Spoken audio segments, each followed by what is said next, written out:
Halo kawan, masih bersama saya Lucky yang setia menemani kalian. Kali ini Lucky akan melanjutkan alur cerita film Adadun Part 2. Sebelum pergi, Disa menghampiri inspektur dan mengatakan bahwa apa yang disampaikan oleh Simi itu bohong. Ia juga mengatakan bahwa Pramod tidak datang terlambat. Sebelum Pramod tiba, terlebih dahulu sudah ada orang ketiga di dalam rumah Pramod dan Simi. Kemudian Pramod datang selagi orang ketiga itu masih di dalam. Lalu datang pemain piano. Inspektur itu bertanya, siapa kamu? Disa menjawab bahwa ia adalah tetangga Pramod serta kepala sekolah Saint Anne. Bagi yang belum menonton part 1, Lucky ingatkan untuk nonton dulu ya guys. Linknya Lucky letakkan di deskripsi video ini.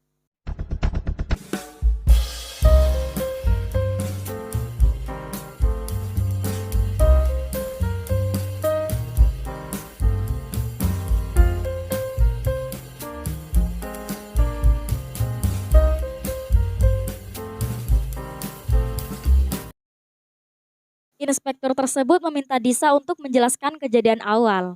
Disa mengatakan bahwa saat itu ia satu lift dengan orang ketiga tersebut. Pria tersebut masih berada di dalam rumah saat Pramod datang dengan hadiah tepat waktu. Disa mengatakan bahwa pemain piano yang buta itu datang paling terakhir. Namun inspektur itu menyanggah. Inspektur mengatakan bahwa pemain piano itu datang terlebih dahulu, kemudian Pak Pramod. Disa tetap kekeh mengatakan bahwa ia tahu yang sebenarnya. Inspektur bertanya siapa orang ketiga itu. Disa menjawab, sepertinya orang itu adalah binaragawan. Ia juga mengatakan seandainya ia melihatnya lagi pasti akan mengenalinya.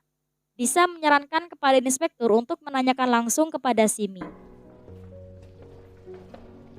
Dani menghampiri Akas. Ia kemudian berkata bahwa itu adalah lagu kesukaan ayah dan meminta Akas untuk mengajarinya.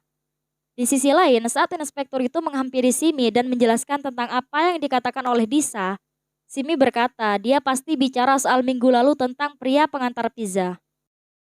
Scene berpindah saat inspektur itu bertemu dengan Inspektur Mahendra. Ia mengatakan bahwa setiap harinya dia mendapatkan 11-12 penelpon asing, yang kemudian ada seorang pria menelpon dan berbicara mengenai keterlibatan Inspektur Mahendra. Pria tersebut berkata bahwa Inspektur Mahendra membunuh dan membuang mayatnya di jembatan. Inspektur Mahendra kaget dengan pernyataan juniornya. Di sana, istri Inspektur Mahendra mengatakan bahwa ia mencurigai Simi, yang mengatakan mungkin saja Simi mau menikah dengan Pramod Sinha hanya karena uang. Junior Inspektur Mahendra juga mengatakan bahwa Disa tetangga Pramod melihat sepertinya Simi memang bersama dengan pria lain saat itu. Istri Inspektur Mahendra yakin bahwa pria itulah yang membunuh Pramod. Dan jika mereka berhasil mengungkap kasus pembunuhan itu, semua tim akan naik pangkat. Akas yang hendak menaiki bajai tiba-tiba dihampiri oleh Shopee. Shopee bertanya mengapa tingkah laku Akas berubah. Ia tak lagi berpamitan saat pulang dari Franco dan lebih memilih menaiki bajai. Akas menjawab bahwa ia harus memberikan notasi lagu-lagu Pramod Sinha kepada Dani dan meminta untuk berbicara lagi nanti kepada Shopee. Shopee berkata bahwa ia tidak suka dengan situasi seperti ini. Jika ada yang ingin dikatakan, maka katakanlah. Kemudian ia pergi meninggalkan Akas di dalam bajai. Simi meminta kepada Dani untuk membelikannya obat sakit kepala di apotik. Setelah Dani pergi, Simi menghampiri rumah Disa dan meminta obat sakit kepala. Disa memberikan obat itu kepada Simi. Kemudian lift terbuka. Tanpa disengaja, Akas melihat kejadian saat Simi melemparkan tubuh Disa keluar. Saat Akas memencet bel rumah Simi, di luar sudah ramai orang-orang yang melihat mayat Disa tergeletak di bawah. Singkat cerita, Simi mendatangi rumah Akas. Ia berterima kasih karena sudah mau mengajari Dani serta memberikan kue.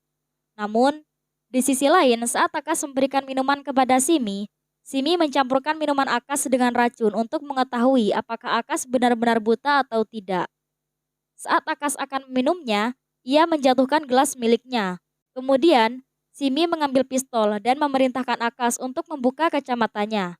Namun, ternyata pistol yang dipegang oleh Simi adalah pistol palsu. Akas berkata pada Simi bahwa ia sebenarnya tidak ingin terlibat terhadap kejadian ini. Ia juga berkata bahwa ia akan pergi ke London. Akas meyakinkan Simi bahwa tidak ada yang mengetahui tentang kejadian itu karena semua orang tahu bahwa Akas buta. Saat akan hendak membersihkan lantai, ia terjatuh. Siapa sangka bahwa kue yang diberikan oleh Simi berisikan racun. Saat Sophie tiba di rumah Akas, ternyata sebelumnya ia telah menelpon Sophie ingin mengatakan hal penting. Sophie menaiki tangga rumah. Bandu mencegah dan meminta Sophie untuk melihat rekaman video yang telah ia rekam saat Akas berada di rumah melalui jendela dengan bayaran 50 rupiah. Melihat hal itu, Sophie segera menaiki tangga menuju Akas. Sophie terkejut karena si Milah yang membukakan pintu dengan hanya menggunakan selimut. Sophie yang marah berkata bahwa sebenarnya Akas tidak buta. Saat tersadar, Akas tidak dapat melihat apa-apa. Penyebab dari itu semua adalah Simi. Akas bergegas ke kamar mandi guna membasahi wajahnya. Akas sangat marah.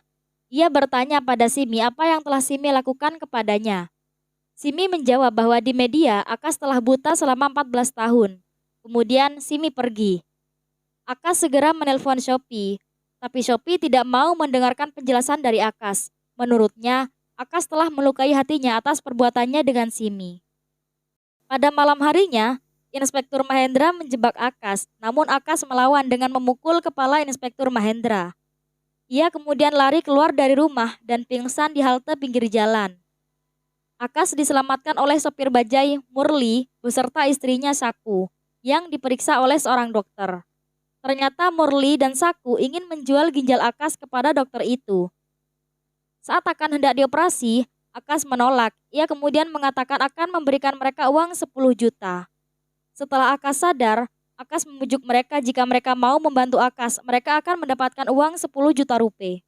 Keesokan harinya, Akas dibantu oleh Murli dan Saku untuk menjebak Simi. Simi diberitakan kepada media bahwa ia telah bunuh diri tepat di pinggir sungai saat Pramod Sinha ditemukan dalam keadaan terbunuh. Simi dibawa ke tempat dokter. Ia kemudian mengakui semua perbuatannya yang direkam oleh Murli tersebut. Akas mengatakan bahwa akan menukar kornea mata Simi dan dipindahkan kepadanya. Kemudian Akas merencanakan sebuah jebakan dengan menelpon istri Inspektur Mahendra serta memberitahukan perselingkuhan dan pembunuhan Pramod dengan Simi. Istrinya yang marah memerintahkan Inspektur Mahendra untuk menyelesaikan masalahnya tersebut. Setibanya Inspektur Mahendra di gedung yang telah direncanakan oleh Akas, Murli dan Saku menyekap Akas di ruangan dengan Simi. Murli ingin menguasai uang itu sendirian. Setelah Inspektur Mahendra meletakkan uang itu di lift sesuai perintah Murli, ia kemudian mengejar Murli dan menembaknya hingga ia berlumuran darah. Inspektur Mahendra kembali memasuki lift dan saat itu juga Saku mematikan lift. Saku membawa suaminya ke rumah sakit untuk segera diobati. Scene berpindah pada Akas dan Simi yang saling melepaskan ikatan di tangannya. Kemudian Simi meminta Akas untuk membukakan ikatan di matanya agar bisa memandu Akas untuk keluar. Ternyata Simi mengambil gunting untuk melepaskan ikatan di tangannya. Setelah Akas berhasil memecahkan kaca, Simi langsung mengambil tongkat dan memukul Akas hingga babak belur. Saat itu juga tibalah dokter itu membuka pintu. Simi langsung memukul dokter itu hingga terjatuh. Akas bangkit dari belakang dan memegang tangan Simi. Kemudian dokter itu membius Simi hingga pingsan. Dokter juga mendapatkan kabar bahwa Murli sudah tewas. Akas dan dokter itu membawa Simi pergi. Di perjalanan, dokter itu berkata bahwa mereka akan pergi ke luar negeri. Akas tidak mengerti apa yang dimaksud oleh dokter itu. Dokter itu menjelaskan bahwa ada seseorang yang sedang mencari hati untuk anaknya. Dokter itu sudah menemukan pendonornya dan Similah yang dimaksud oleh dokter itu. Akas menolak, namun dokter itu tetap kekeh dan berkata akan memberikan Akas 10 juta. Simi yang terus bergerak di dalam bagasi membuat dokter itu keluar hendak membius Simi.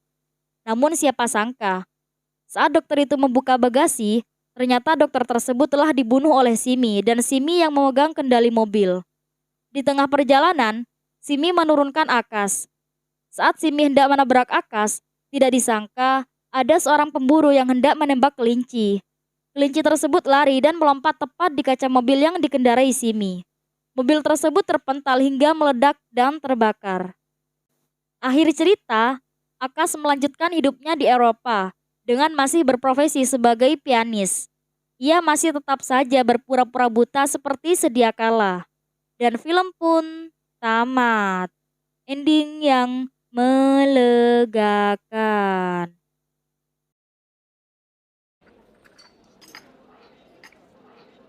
Makasih sudah menonton video ini. Jangan lupa like, subscribe, dan share video ini ke teman-teman kalian. Jika ada request atau ide film lainnya, silahkan komentar di bawah video ini. Saya Lucky izin pamit. See you.